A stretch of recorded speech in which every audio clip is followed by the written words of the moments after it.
Alright, today we're having a look at Tic Tac Sunset by Taka 061. Alright, so here we are in Tic Tac Sunset by Taka 061, and it's really interesting because I had taken a look at Dry Tree by Taka 061 way back in roughly 15 minutes fresh, like really early on. And I was super impressed by the level, and then I never got back to playing any of Taka's levels. And it's weird because now that I finally have done a couple of them, and they're just like Dry Tree, although I don't know if I found any that have really clicked with me quite as hard as that one did. But I'm liking what we're seeing from this one here. It's interesting that so much of the screen is actually covered up in materials that we've got like no look at the background, and that is like Taka's levels do tend to be very stripped down, which is cool. Like that's the thing that I like. They're very stripped down in presentation, and you tend to get like very minimalist builds, so to see like the material stretched out quite like this is a bit unusual, it feels like to me. But now how do we do this? Oh, easy peasy. That was super easy, right? Nothing tough about that. No, we do want to watch out. I don't know if this enemy is actually going to kill us. Doesn't look like a dangerous enemy. There's nothing spiky on it, but I mean, this could all be to lull us into a false sense of security. No, it was really easy to kill. Oh, okay. So why did I... Oh, I see what we want to do. Taka's levels, they do feel very puzzle-like in design. Like, it's not that hard to get through them, it feels like, but it can be a bit tough to figure out how Taka wants you to engage with the levels. So, like this one here, actually I think I see what I'm supposed to be doing. Check this out. Easy peasy. Oh, fudge. Okay. Easy peasy. Fudge! Okay, don't jump forward. That's silly. Easy peasy! No, this is nice though. It's very cruisy, and that's another thing that I really have enjoyed about the levels from Taka that I've played. There's like, they're very leisurely, they're very go at your own pace, and just kind of do the level as you want to engage with it. They are dangerous, like we see here. This is definitely going to probably kill us at least once because I'm not a super great player. Oh, fudge! Okay, let's just get someplace safe, and we'll talk about this in a second, and we'll see you back at the hub. See yas! And we're back, and Tic Tac Sunset by Taka 061, and it's probably not like a really huge surprise, but yeah, it's a green circle level for me. I've really enjoyed this one, even though I don't feel that it's one of Taka's strongest levels. I think I said Taka 065 again. Taka 061's strongest levels, but I do think that there are a lot of really neat ideas that we see here early on that do get expanded on and improved upon in later creations by them.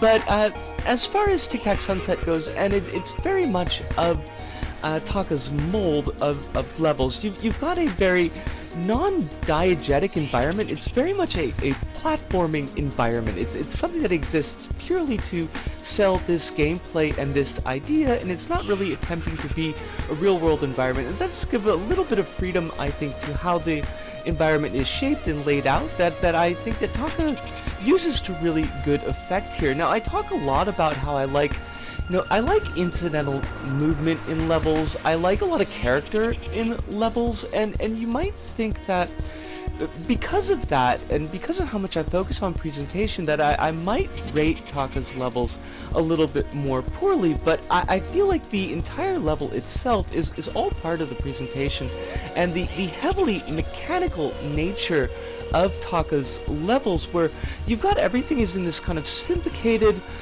rhythm like clockwork, and it even mentions in the level pages, level select pages, that it is like clockwork style to the levels, and all that movement that's going on. It's not like environmental movement like blades of grass or these ghosts that are flipping around here, but that the actual thing itself is shaping how you're going to be engaging in the level, because the platforms are shifting, not always at all times, but quite often you'll be running into these like shifting platform kind of sections, or doors that are open only at certain points, or things that you gotta move around in order to get it to work for you. Like, and the way that all feels like a mechanism, and it really speaks to me. There's not a lot of creators, I feel, that really go all in on making their levels move like this, making the level itself kind of the character, the presentation, and I really appreciate it when I see it in Taka's levels. Now, speaking of presentation, and something that's maybe a little bit of a downside to both myself and maybe to other players that engage with this level, is that Taka's got a very stripped down style of material choice in their levels, and generally just like only a couple of fairly basic materials. You don't really get like the heavily crafted style materials like the silverware or the clockwork or the circuit board type of materials. Like, you've got almost base woods and cardboards that get used, though a little bit of grabbable materials in the mix in case they're needed for gameplay as well, but a lot is carried, I think, on the contrast between materials, and you see it like really well in Dry Tree, which is a level that I looked at way back in the day, and is what kind of put Taka on my radar, where you've got the dark wood and the light wood, and they're contrasting very strongly against each other, and it gives it a really nice look, and it gives it the eye something to kind of track in the level. You don't quite get that here. There's one type of wood that's used throughout the level, and it's kind of like a low texture, not really a standout wood in and of itself, and that I do think that does detract a little bit from the environmental design of the level. Also, like the grabbable material that we do have in the level it's like almost the same color. It kind of blends in a little bit, and that's a bit of a shame, because there's like a lot of incidental material shaping, I think would be the best way to put it, where it's not like the materials are shaped in a way that's going to aid the gameplay, but to give the materials themselves like a little bit more feel, a little bit more character.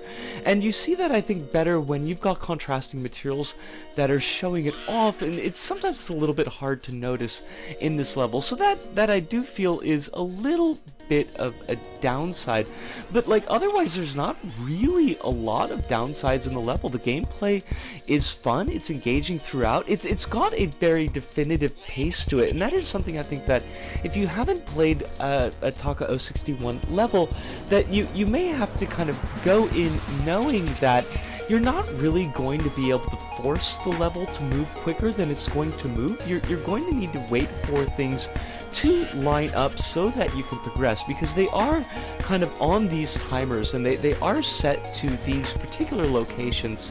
When you're dealing with like pistons, or when you're dealing with rotating bits, so you need to wait until things are where they need to be so you can progress, and that can be, if you're kind of like a hurry up and get there type of player, and oftentimes I am myself, that can feel like the level is a bit longer than it actually is. Like I did the run through of Dry Tree, and I was playing it. I played through it a couple times because I wanted to get a perfect on it, because I really liked the level, and I wanted the best view of it for the archive, and it feels like a much longer level. I got to the actual video, and it was like only 10 minutes. I was like, that doesn't seem right. It felt like 15 or 20, and like Taka's levels can feel that way. I think that it's engaging enough to be in the level and to kind of soak in the design of the level and the precision of the level, that it's worth feeling like you're going slower, but you do feel like you're going slower. So that is a bit of a thing.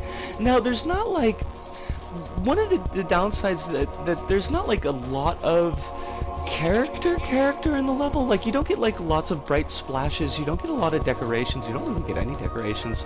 There's no stickering that's going on in the level, but there is a little bit of character work in the creature design, the enemy design, and Taka's got in all of their levels these neat little mechanical creatures that are throughout, often are kind of putting a spotlight on there's going to be a bonus in this area, and sometimes the creatures themselves are the bonuses, like they are here in Tic Tac Sunset.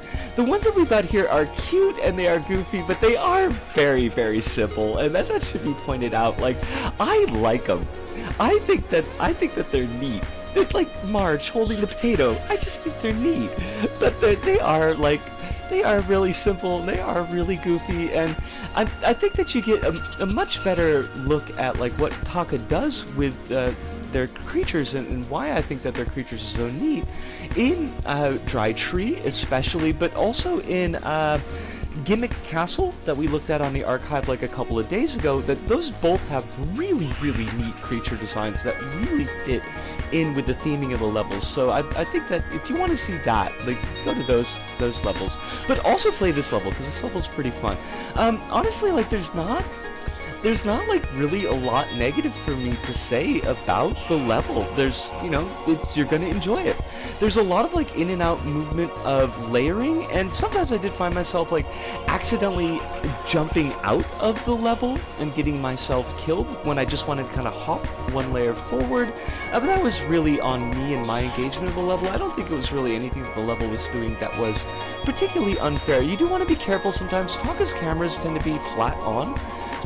Usually because they're obscuring some kind of details in the environment, some kind of secrets that might be, if the camera was angled, it would be much easier to see where that secret is, but sometimes it does mean that things that are going to squish you may appear to not be going to squish you until they do actually in fact squish you. But I think if you're paying attention more than I do, you'll probably not get tripped up by that too much. This level is a great level. It's a really fun level. Taka's levels in general are really fun, and I just suggest that just go out and give them a chance, because they're really cool. But that pretty much does it for me this go about. It's funny because I chose Taka's level because I wanted to do just like a really quick through, because I kind of know why I like their levels already, and I figured I kind of knew going in, even though it was the first time playing this level, what I was going to think about it going out. And so I was like, oh, this will be really quick, it'll be really easy, and this is like my 4th take, and I played the level like 12 times to get really good footage. So, turned out not so much. But anyways, I gotta run. So, from me, Disco, here in Tokyo, to all of you out there, wherever you may happen to be, thank you, arigato, arigato, sayonara, see you, and ciao.